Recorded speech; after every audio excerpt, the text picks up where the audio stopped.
একটি নীরব যুদ্ধ। কোনো মিসাইল বা কামানের গর্জন নেই, নেই কোনো রক্তক্ষয়। অথচ এই যুদ্ধটি নিঃশব্দে ঠিক করে দিচ্ছে আগামী দিনে পুরো পৃথিবীর রাশ কার হাতে থাকবে।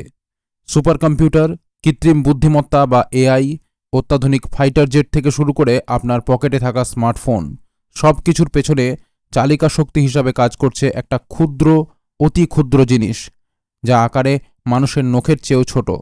হ্যাঁ, আমরা কথা বলছি সেমিকন্ডাক্টর বা চিপের। আর এই চিপের বাজারকে হাতের মুঠোয় নিয়ে পুরো বিশ্বকে ব্ল্যাকমেল করার এক ভয়ঙ্কর নোংরা খেলায় নেমেছিল একটি বিশেষ রাষ্ট্র, যার নাম চীন। তাদের পরিকল্পনা ছিল একটাই, বিশ্বের প্রযুক্তি খাতকে নিজেদের গোলাম বানিয়ে রাখা। কিন্তু আজ, ঠিক এই মুহূর্তে, নতুন দিল্লি থেকে আসা একটি খবর বেজিংয়ের রাতের ঘুম কেড়ে নিয়েছে। ভারতের নীতি নির্ধারকেরা এমন এক ঐতিহাসিক চাল চেলেছেন, যা বিশ্ব রাজনীতি এবং গ্লোবাল সাপ্লাই চেনের মানচিত্রকে চিরতরে বদলে দিতে চলেছে। ভারতের এই একটি সিদ্ধান্ত কিভাবে চীনের সেই মহাপরিকল্পনার রাস্তা চিরকালের মতো বন্ধ করে দিল, আজ আমরা সেই চাঞ্চল্যকর সত্যটিই উন্মোচন করব। হ্যাঁ, আজ ভারতের প্রধানমন্ত্রী নরেন্দ্র মোদীর নেতৃত্বাধীন কেন্দ্রীয় ক্যাবিনেট এক ঐতিহাসিক অনুমোদন দিয়েছে। ভারতের নিজস্ব চিপ ও সেমিকন্ডাক্টর বিপ্লবকে আরও এক নতুন উচ্চতায় নিয়ে যেতে ভারত সরকার অনুমোদন করেছে সেমিকন 2.0 বা ইন্ডিয়া সেমিকন্ডাক্টর মিশন 2.0। আর এর জন্য ভারত সরকার বরাদ্দ করেছে অবিশ্বাস্য 1,27,500 কোটি টাকা। 1.27 লাখ কোটি টাকারও বেশি এই বিপুল বরাদ্দ ভারতের প্রযুক্তিগত স্বাধীনতার ইতিহাসে এক যুগান্তকারী ঘটনা। আজ থেকে কয়েক বছর আগে যখন সেমিকন 1.0 শুরু হয়েছিল, তখন ভারতের বাজেট ছিল 76,000 কোটি টাকা। কিন্তু এবার সেই বাজেটকে প্রায় দ্বিগুণ করে ভারত বিশ্বকে বুঝিয়ে দিল, ভারত কেবল সেমিকন্ডাক্টর তৈরিতে অংশ নিতে চায় না, বরং এই খাতের অবিসংবাদিত নেতা হতে চায়। কিন্তু আসল প্রশ্ন হল, এই বিশাল বিনিয়োগ কিভাবে চীনের রাস্তা বন্ধ করছে, আর কেনই বা বেজিং ভারতের এই পদক্ষেপে চরম আতঙ্কিত? এটা বুঝতে হলে আমাদের একটু পেছনের গল্প জানতে হবে। চীন বিগত 3 দশক ধরে নিজেদের সেমিকন্ডাক্টর ইকোসিস্টেম গড়ে তুলতে বিলিয়ন বিলিয়ন ডলার খরচ করেছে। তারা ভেবেছিল সস্তা শ্রম আর কাঁচামালের জোর দেখিয়ে তারা পুরো বিশ্বকে নিজেদের চিপের ওপর নির্ভরশীল করে ফেলবে।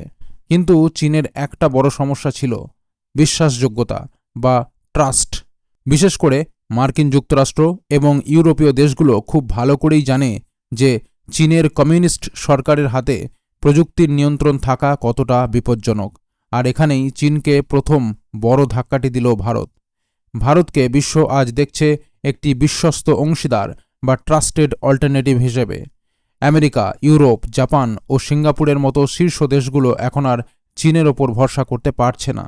তারা এমন একটা গণতান্ত্রিক দেশকে খুঁজছিল, যার কাছে দক্ষ ইঞ্জিনিয়ারদের বিশাল বহর আছে, বিশাল আভ্যন্তরীণ বাজার আছে এবং সবচেয়ে বড় কথা, সরকারের পক্ষ থেকে দীর্ঘমেয়াদী ও শক্তিশালী নীতিগত সমর্থন আছে। ভারতের এই সেমিকন 2.0 প্রকল্প ঠিক এই জায়গাটিতেই মোক্ষম আঘাত করেছে। গ্লোবাল জায়ান্ট কোম্পানিগুলো যখন চীন থেকে নিজেদের সরিয়ে নেওয়ার জন্য চীন+1 পলিসি খুঁজছিল, ঠিক তখনই ভারত 1,27,500 কোটি টাকার এই মহাসাম্রাজ্য সাজিয়ে তাদের জন্য দুয়ার খুলে দিল।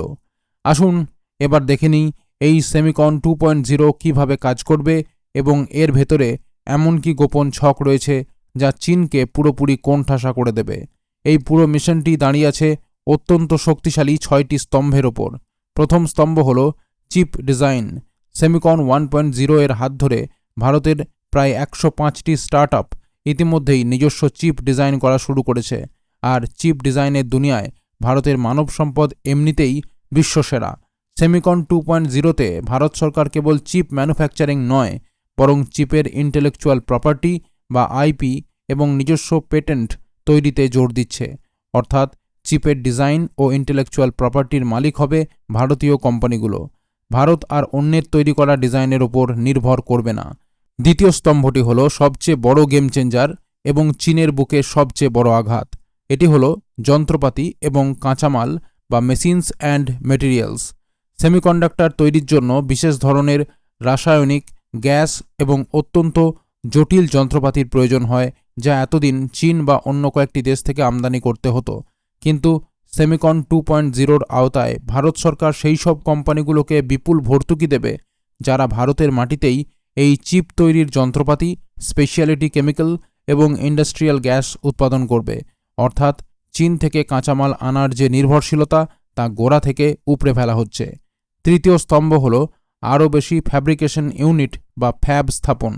2028 সালের মধ্যেই ভারতের প্রথম সিলিকন ফ্যাব চালু হতে যাচ্ছে।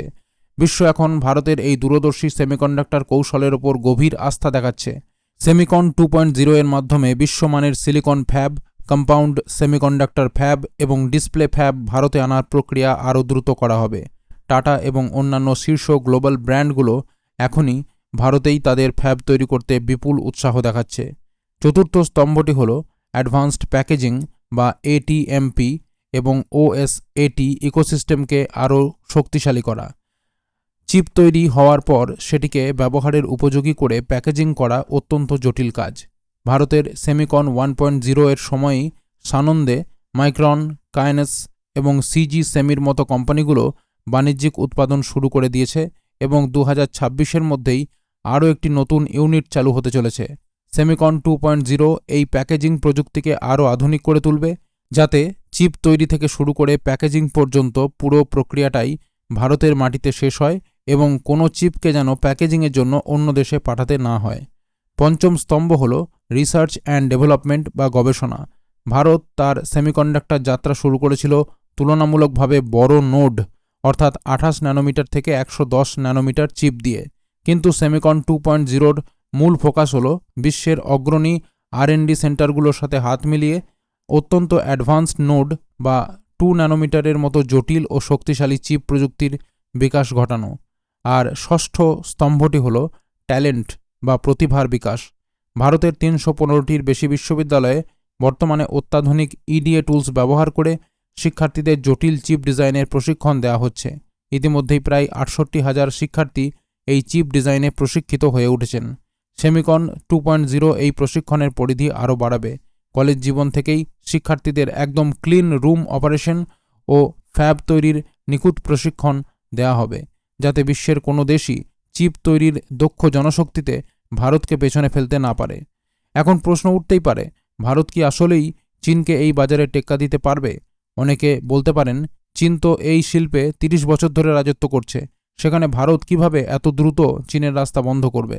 গ্লোবাল ট্রেড রিসার্চ ইনস্টিটিউট বা জিটিআরআই এর মতো বিশেষজ্ঞরা মনে করেন, চীনের এই বিশাল ইকোসিস্টেমকে রাতারাতি ধরাছোঁয়া হয়তো সহজ নয়, কিন্তু ভারত যে গতিতে এগোচ্ছে তা অভাবনীয়। প্রথম ধাপে অর্থাৎ সেমিকন 1.0-র সময় মাত্র কয়েক বছরে ভারত 12টি ম্যানুফ্যাকচারিং প্রজেক্ট অনুমোদন করেছে, যাতে বিনিয়োগ এসেছে 1.64 লাখ কোটি টাকারও বেশি। আর আজ অনুমোদিত সেমিকন 2.0 এর এই 1,27,500 কোটি টাকা ভারতের এই অগ্রগতিকে রকেটের গতি দেবে। সবচেয়ে বড় বিষয় হল ভারতের ইলেকট্রনিক্স ম্যানুফ্যাকচারিং সেক্টরের অবিশ্বাস্য বৃদ্ধি। গত 11 বছরে ভারতের আভ্যন্তরীণ ইলেকট্রনিক্স উৎপাদন 7 গুণ বেড়েছে, আর ইলেকট্রনিক্স রপ্তানি বেড়েছে 11 গুণেরও বেশি। আজ ভারত বিশ্বের দ্বিতীয় বৃহত্তম মোবাইল ফোন প্রস্তুতকারক দেশ। এই বিশাল ইলেকট্রনিক্স ইকোসিস্টেমই প্রমাণ করে যে ভারত যখন কোনো লক্ষ্য স্থির করে তখন তা অর্জন করেই ছাড়ে। ভারতের চিপ বাজারে বর্তমানে $50 বিলিয়ন, যা এই দশকের শেষের মধ্যে অর্থাৎ 2030 সালের মধ্যে $100 বিলিয়ন ছাড়িয়ে যাবে বলে আশা করা হচ্ছে। চীনের কাছে হয়তো বিপুল অর্থ আর বিশাল কারখানা আছে, কিন্তু তাদের কাছে যা নেই তা হল বৈশ্বিক মৈত্রী এবং বিশ্বাসযোগ্যতা। মার্কিন যুক্তরাষ্ট্র, ইউরোপীয় ইউনিয়ন, জাপান এবং সিঙ্গাপুরের মতো প্রযুক্তিগত পরাশক্তিগুলো এখন ভারতের সাথে হাত মেলাচ্ছে। সরকারের এই দূরদর্শী নীতি, বিপুল পরিমাণে ফান্ডিং এবং আন্তর্জাতিক স্তরের অংশীদারিত্বই প্রমাণ করছে যে ভারত শুধু চীনের বিকল্প তৈরি করেনি, বরং চীনের একচেটিয়া আধিপত্যের রাস্তা চিরতরে ব্লক করে দিয়েছে। কয়েক বছর আগে যে ভারতকে চিপের জন্য সম্পূর্ণ আমদানির উপর নির্ভর করতে হতো, আজ সেই ভারত নিজেদের তৈরি চিপ দিয়ে বিশ্বের প্রযুক্তি শাসন করার স্বপ্ন দেখছে। সেমিকন 2.0 অনুমোদনের এই দিনটি ভারতের ইতিহাসে স্বর্ণাক্ষরে লেখা থাকবে। আপনার কি মনে হয়, ভারত কি আসলেই আগামী কয়েক বছরের মধ্যে সেমিকন্ডাক্টরের দুনিয়ায় চীনকে সম্পূর্ণ পরাস্ত করে 1 নম্বর পরাশক্তি হয়ে উঠতে পারবে? আপনার মূল্যবান মতামত নিচে কমেন্টে অবশ্যই জানাবেন। ভিডিওটি ভালো লাগলে লাইক করুন, বন্ধুদের সাথে শেয়ার করুন এবং এই ধরনের দুর্দান্ত ভূরাজনৈতিক ও প্রযুক্তি সংক্রান্ত বিশ্লেষণ নিয়মিত পেতে চ্যানেলটিকে সাবস্ক্রাইব করে বেল আইকনটি প্রেস করতে ভুলবেন না। দেখা হচ্ছে পরবর্তী ভিডিওতে। ধন্যবাদ।